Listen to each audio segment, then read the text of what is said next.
بسم اللہ الرحمن الرحیم۔ السلام علیکم ورحمۃ اللہ وبرکاتہ۔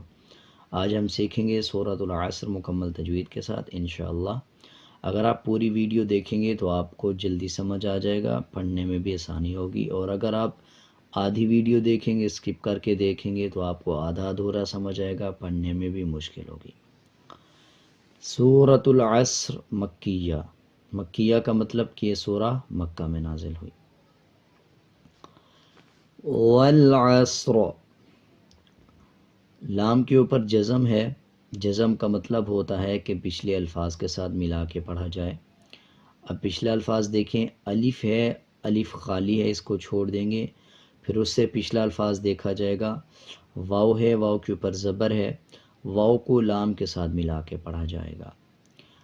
جزم والے الفاظ کا مطلب ہے پچھلے الفاظ کے ساتھ ملا کے پڑھنا، اور ایسے الفاظ کے ساتھ ملایا جاتا ہے جس الفاظ کے اوپر یا نیچے کوئی حرکت ہو، یعنی زبر زیر یا پیش ہو۔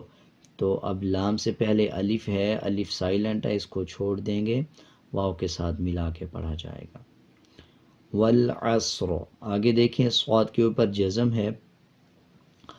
جزم کا مطلب پچھلے الفاظ کے ساتھ ملا کے پڑھنا، تو عین کو صاد کے ساتھ ملا کے پڑھیں گے۔ آگے را ہے، را کے نیچے زیر ہے۔ جب ہم اس کو اکٹھا پڑھتے جائیں گے، یعنی آیت کو جب آیت پہ روکیں گے نہیں، وقف نہیں کریں گے، تب را کو باریک پڑھیں گے، والعصری پڑھا جائے گا۔ اور جب اس پہ وقف کر لیں گے، یعنی آیت کمپلیٹ کریں گے، تب را کو پر پڑھیں گے۔ را کے نیچے اگر زیر آ جائے یا را کے اوپر پیش آ جائے جب وقف کرتے ہیں، تو را سائلنٹ ہو جاتا ہے، یعنی را آدھا پڑھا جاتا ہے، اس کا نیچے جو زبر زیر یا پیش ہوتا ہے اوپر، اس کو چھوڑ دیا جاتا ہے۔ پھر اس سے جو پچھلا الفاظ ہے اس کو دیکھا جاتا ہے۔ اگر پچھلے الفاظ کے اوپر زبر آ رہا ہے تب را کو پر پڑھا جائے گا، اگر پیش آ رہا ہو تب بھی را کو پر پڑھا جاتا ہے۔ اب پچھلا الفاظ تو خالی ہے، اس کے اوپر تو جزم ہے، پھر اس سے پچھلے الفاظ کو دیکھا جائے گا۔ جزم سے جو پچھلا الفاظ ہوگا، اگر جزم والے الفاظ سے پہلے والے الفاظ کے اوپر زبر آئے گا تب را کو پر پڑھیں گے، اور اگر زیر آئے گا تب را کو باریک پڑھا جائے گا۔ اب پچھلے الفاظ کے اوپر زبر ہے تو را کو پر پڑھیں گے وقف کرتے ہوئے، یعنی موٹا پڑھیں گے۔ والعصر، امید ہے آپ کو اچھا سمجھ آ گیا ہوگا۔ ان الانسان لفی خسر،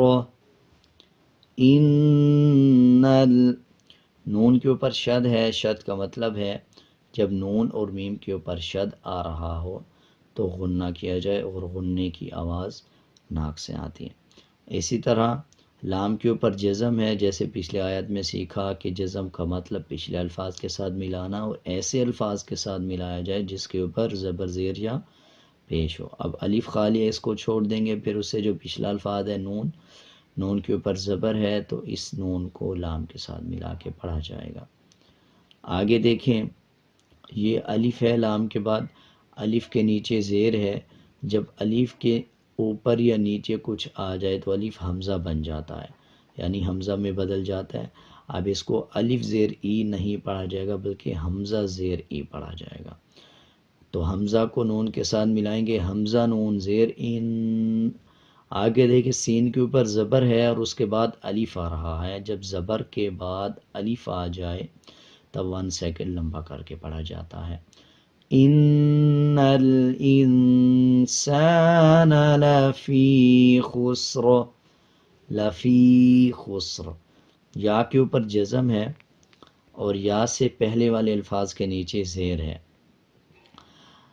جب پچھلے الفاظ کے نیچے زیر ہو اور اس کے بعد یا جزم والا آ رہا ہو، 1 سیکنڈ لمبا کر کے پڑھا جائے گا۔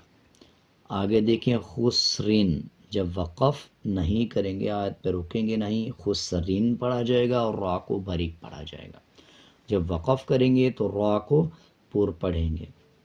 را سے پہلے والے الفاظ کے اوپر اگر زبر پیش آ جائے تب بھی را کو پر پڑھا جائے، اور اگر اس سے پچھلے الفاظ کے اوپر پیش یا زبر آ جائے، اب جیسے سین کے اوپر جزم ہے اور اس سے پچھلے الفاظ کے اوپر پیش آ رہا ہے، تو تب وقف کرتے ہوئے را کو پر پڑھیں گے یعنی موٹا پڑھیں گے، خسر، ان الانسان لفی خسر، امید ہے آپ کو اچھی طرح سمجھ آ گیا ہوگا۔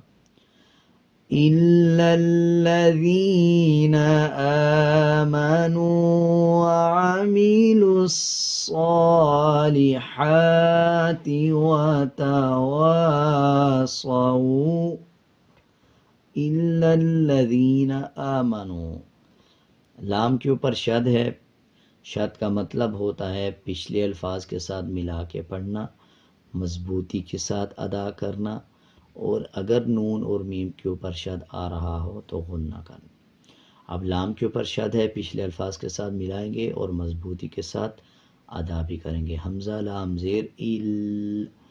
آگے دیکھیں، اسلام کے اوپر شد ہے، شد کا مطلب پچھلے الفاظ کے ساتھ ملانا، اور ایسے الفاظ کے ساتھ ملا کے پڑھا جاتا ہے جس الفاظ کے اوپر یا نیچے زبر زیر یا پیش ہو۔ لام سے پہلے الف ہے، اس کو سائلنٹ کر دیں گے، اس کے بعد پھر الف ہے، اس کو سائلنٹ کر دیں گے، اس کے بعد لام ہے اور لام کے اوپر زبر ہے۔ پہلے اس لام کا جو شد ہے اس کو پچھلے الف کے ساتھ ملائیں گے یعنی حمزہ کے ساتھ، پھر اس کے بعد جو لام کے اوپر زبر ہے اس کو اگلے لام کے ساتھ ملا کے پڑھا جائے گا، اگلے لام کے اوپر شد ہے، الا اللہ پڑھا جائے گا، ذال یا زیر ذی، جب یا کے اوپر جزم آ رہا ہو اس کے پچھلے الفاظ کے نیچے زیر آ جائے 1 سیکنڈ لمبا کیا جاتا ہے۔ اس طرح آگے دیکھیں، الف کے اوپر کھڑا زبر ہے، جب الف کے اوپر نیچے کوئی حرکت آ جائے یعنی زبر زیر پیش آ جائے تب الف حمزہ میں بدل جاتا ہے۔ اسی طرح اب اس کو یوں پڑھا جائے گا، حمزہ کھڑا زبر آ، کھڑا زبر 1 سیکنڈ لمبا کر کے پڑھا جائے گا۔ اسی طرح آگے دیکھیں، آمنو، واؤ کے اوپر جزم آ رہا ہو اس سے پہلے والے الفاظ کے اوپر پیش آ جائے 1 سیکنڈ لمبا کیا جاتا ہے، إِلَّا الَّذِينَ آمَنُوا وَعَمِلُوا الصَّالِحَاتِ،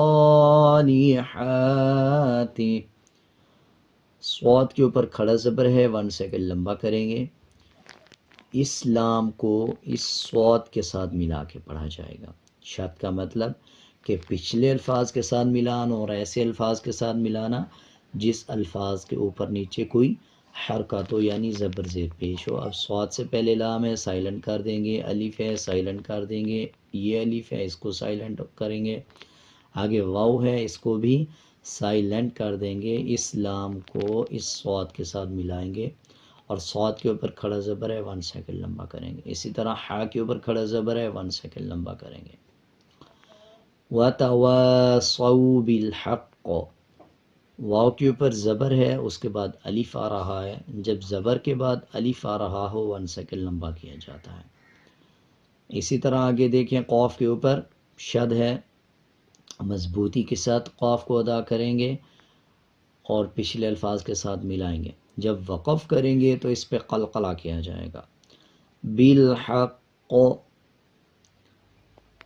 وَتَوَاصَوْا بِالصَّبْرِ، بالصبر، صوت کے اوپر شد ہے، مضبوطی کے ساتھ ادا کریں گے، پچھلے الفاظ کے ساتھ ملائیں گے، با کو صوت کے ساتھ ملایا جائے گا، درمیان میں الف اور لام کو سائلنٹ کر دیا جائے گا۔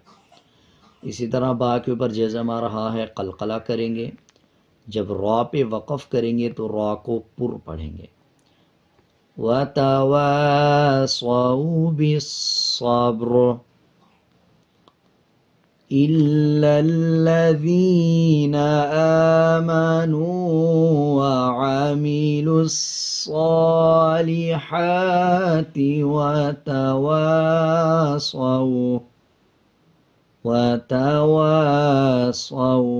بِالْحَقِّ وَتَوَاصَوْا بِالصَّبْرِ۔ اب ایک بار پوری سورت پڑھتے ہیں، آپ میرے ساتھ ساتھ رپیٹ کرتے جائیں۔ وَالْعَصْرِ إِنَّ الْإِنسَانَ لَفِي خُسْرٍ إلا الذين آمنوا وعملوا الصالحات وتواصوا بالحق وتواصوا بالصبر۔ امید ہے آپ کو سورۃ العصر اچھی طرح سمجھ آ گئی ہوگی۔ اگر آپ کو کسی الفاظ کی سمجھ نہیں آئی یا آپ کچھ پوچھنا چاہتے ہیں تو آپ کمنٹ سیکشن میں پوچھ سکتے ہیں۔ اگر آپ کو میرا یہ طریقہ سمجھانے کا اچھا لگا یا اچھا نہیں لگا، آپ کچھ اپنی طرف سے رائے دینا چاہتے ہیں تو آپ کمنٹ سیکشن میں ضرور بتائیں۔ آج کے لیے اتنا ہی، ملتے ہیں ایک نئے سبق کے ساتھ۔ اللہ حافظ۔